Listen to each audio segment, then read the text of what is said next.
It was born of struggle, and it lives by struggle. In recent days, the government of India has unleashed a torrent of accusations following a heinous act in occupied Kashmir. Tourists were killed, blood was spilled, a tragedy by any measure. And yet, before the bodies had turned cold, New Delhi turned its wrath towards Islamabad, pointing fingers, tightening borders, and threatening consequences. Let me make this solemn declaration before the people of Pakistan and the world. Pakistan had no hand in that crime. We do not export terror. We are the victims of terrorism, Janabi Speaker. Terrorism is not just an attack on bodies. It is an attack on truth, on peace, and on civilization itself. And yet, what is terrorism? Is it merely the act of a deranged gunman or a bomb in a marketplace? No. It is the silence of the world when injustice reigns. It is the boot on the neck of the oppressed. It is the bulldozer that raises a home in the dark. And it is the curfew that lasts not hours but decades. India claims to fight terrorism. But let us ask, how can you fight terrorism while practicing state terrorism in Kashmir? You cannot condemn the bullet while you wield the baton. You cannot speak of law when you break it every day in the valley. And you cannot claim moral superiority when your hands are soiled with the tears of mothers, the screams of children, and the silence of dead men. Mr. Speaker, Pakistan has suffered from terrorism, foreign-sponsored, ideologically driven, and brutally indiscriminate. We have buried our soldiers, school children. We have stood alone, bleeding, while the world averted its gaze. We have fought the menace not only with arms, but with ideas, with education, with economic reform, and with unity. And so, I say this to India and the world. Terrorism cannot be defeated by tanks alone. It must be defeated by justice.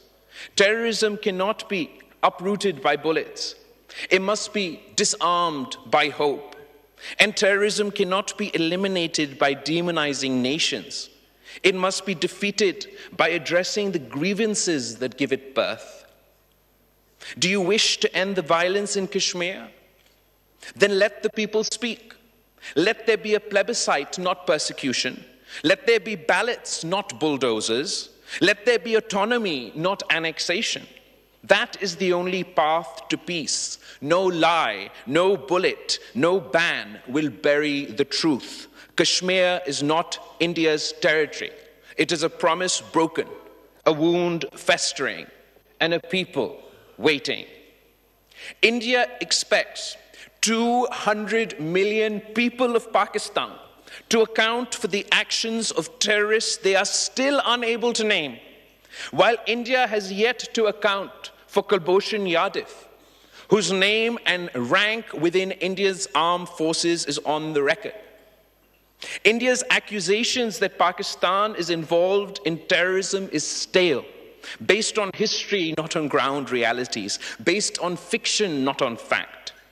India has become the boy that cries wolf in South Asia, Mr. Speaker. Pakistan has proven India's involvement in terror, not only through proxies, but through their armed forces, not just on our soil, but India's hands are stained with blood from Sri Lanka to Canada and beyond. India must abandon terrorism as a tool of its foreign policy.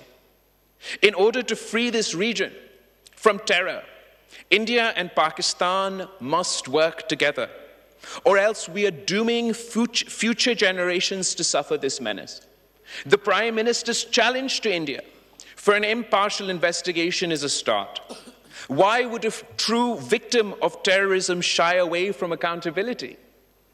Unless they are worried that the world will see that the real blame for the bloodshed in Kashmir lies in Delhi and not in Islamabad. Mr. Speaker, India's suspension of the Indus Water Treaty is not a punishment for Pakistan, it's a crime against humanity. It is the politicization of water, the criminalization of nature. What madness is this? That you would threaten the food and livelihood of millions for a grievance that lies within your own borders. And let us not forget what flows through these waters. The Indus is not just a river. It is a cradle of our civilization. Long before Delhi rose, before empires were carved and borders drawn, there stood Mohenjo-daro and Harappa. The Indus Valley civilization shared by both our peoples was one of the first lights of human progress. It birthed systems of urban planning, irrigation, agriculture, trade, communication. It did not divide, it connected, it did not conquer, it cultivated. That river, Mr. Speaker, watered both our ancestors. Its flow runs not only through our lands, but through our blood. And now India threatens to dam it with anger and a thirst for vengeance. But the Indus is not theirs to command. It belongs to nature. It belongs to the covenant of peace. It belongs to all of humanity that draws life from it. Pakistan will defend that river, not only for its own sake, but for the memory of a civilization that predates this bitterness. To weaponize the Indus is to betray our shared past. To uphold the treaty is to honor that ancient wisdom which taught us to share what sustains us. Let it be known you can divert rivers, but you cannot drown our will. Every drop that flows from the Indus has written in it the courage of Pakistani farmers, the sweat of our workers, and the blessing of Allah.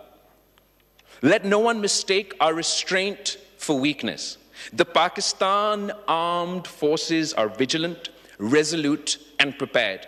Our skies are guarded. Our borders are sealed by valor. Our nation stands united from Karachi to Khyber, from Lahore to Larkana.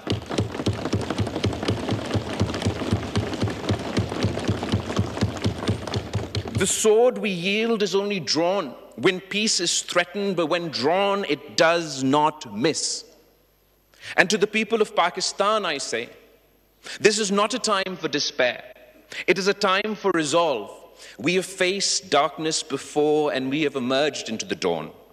Our enemies hope to fracture us, but we must stand as one, civilian and soldier, worker and scholar, Muslim and non-Muslim, Sindhi, Punjabi, Baloch, Pashtun. We are Pakistan, a single heartbeat, a single cause.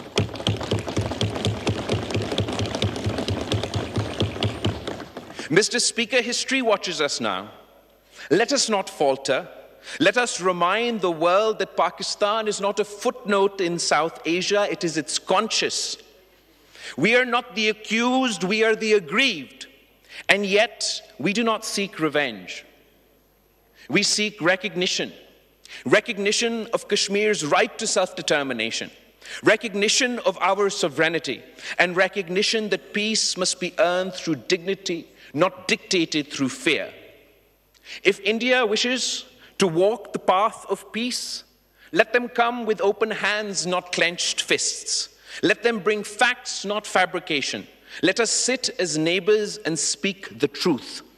And if they do not, if they continue to howl in anger and march in madness, then let them remember the people of Pakistan are not made to kneel.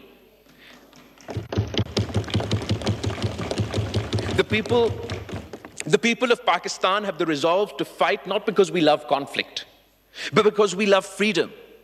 It is better we die fighting than live under the yoke of oppression. However, this is not the destiny we seek for the heirs of the Indus Valley civilization. No matter which side of this man-made border we reside, for all the excavation, Mr. Speaker, at Mohenjo-daro, not one weapon has been found. How is it that we have departed so far from our roots, that the very same Indus Valley is now the most armed region on earth? The truth is, war is not natural to us. It has been imposed on us generation after generation, not in the interest of our people, but in the interest of colonizing powers. It is up to both countries to free ourselves from the confines of conflict and pursue the path to peace and prosperity. So let India decide. Will it be dialogue or destruction? Cooperation or confrontation? History shall record not only their choice, but ours. And let that history show that Pakistan stood at the crossroads of provocation. That when Pakistan stood at the crossroads of provocation and principle, we chose principle.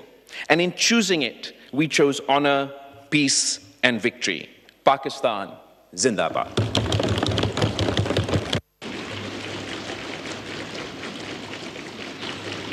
Amir Muqam Sahab.